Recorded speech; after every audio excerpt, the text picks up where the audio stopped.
এক ছিল এক রাজা, নাম তার রাজেন্দ্র বর্মা। তিনি ছিলেন ন্যায়পরায়ণ, দয়ালু ও জ্ঞানী। তার রাজ্যে কেউ অভাবে কষ্ট পেত না, মানুষ সুখে শান্তিতে দিন কাটাতো। আমার প্রজারা যেন সব সময় সুখে থাকে, এই আমার কামনা। কিন্তু একদিন রাজ্যের শান্তি ভাঙল। পাহাড়ের পেছনে জঙ্গলে বাস করত এক দুষ্টু জাদুকর, ভৈরব। সে মানুষের আনন্দ দেখতে পারত না। সে ভাবল, যদি এই রাজা আর তার রাজ্য সুখে থাকে, তবে আমার জাদুর ভয় কে করবে? তাই সে এক ভয়ঙ্কর মন্ত্র তৈরি করল।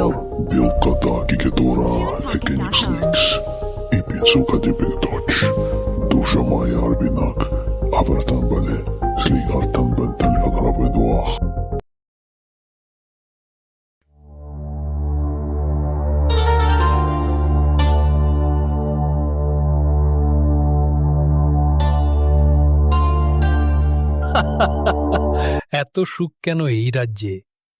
এবার আমার অন্ধকারের জাদু দেখাবো।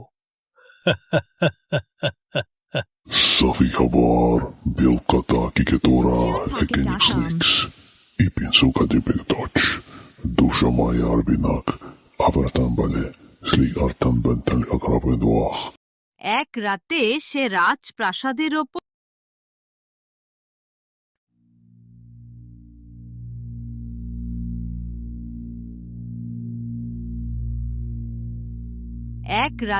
সে রাজপ্রাসাদের ওপর সেই মন্ত্র ছুঁড়ে দিল। সকালে দেখা গেল রাজপ্রাসাদের ফুলগুলো কালো হয়ে গেছে, পাখিরা গান বন্ধ করে দিয়েছে, এমনকি সূর্য যেন কুয়াশার আড়ালে লুকিয়ে গেছে।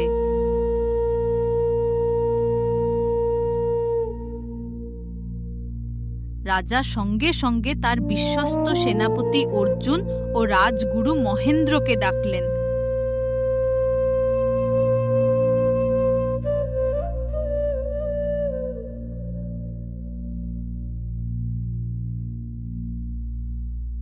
মহারাজ, এই অন্ধকারের উৎস ভৈরব জাদুকরের গুহায়, কিন্তু ওকে হারানো সহজ নয়। শুধু সত্য হৃদয়ের আলো দিয়েই তার জাদু ভাঙা সম্ভব।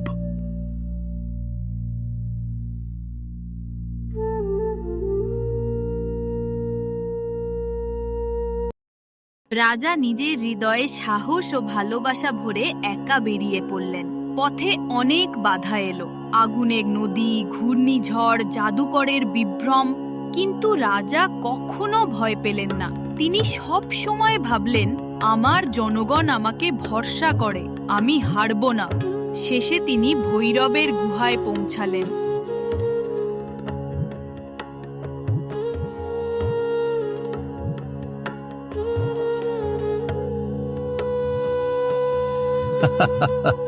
জাদুকর হেসে উঠল, তুমি আমাকে হারাতে পারবে না। দুষ্টতা যত শক্তিশালীই হোক, ভালোবাসা তার চেয়েও বড়। এই বলে রাজা তার রাজদণ্ড আকাশে তুলে বললেন, সত্যের আলো প্রকাশিত হোক। তৎক্ষণাৎ এক ঝলক সোনালি আলো গুহা ভরিয়ে দিল। ভৈরবের জাদু গলে গেল। সে হাঁটু গেড়ে পড়ে ক্ষমা চাইতে লাগল। রাজা তাকে ক্ষমা করলেন, কিন্তু বললেন, এই রাজ্যে কেউ অন্যের ক্ষতি করলে সে নিজেই অন্ধকারে হারিয়ে যাবে। ভৈরব ভালো হয়ে গেল, আর রাজ্যে আবার আলো ফিরে এলো। পাখিরা গান গাইতে শুরু করলো, ফুলগুলো ফুটলো, আর মানুষ খুশিতে রাজাকে ধন্যবাদ জানালো। সেই দিন থেকে রাজা রাজেন্দ্র বর্মার নাম ইতিহাসে লেখা রইল, যিনি অন্ধকারে আলো খুঁজে পেয়েছিলেন।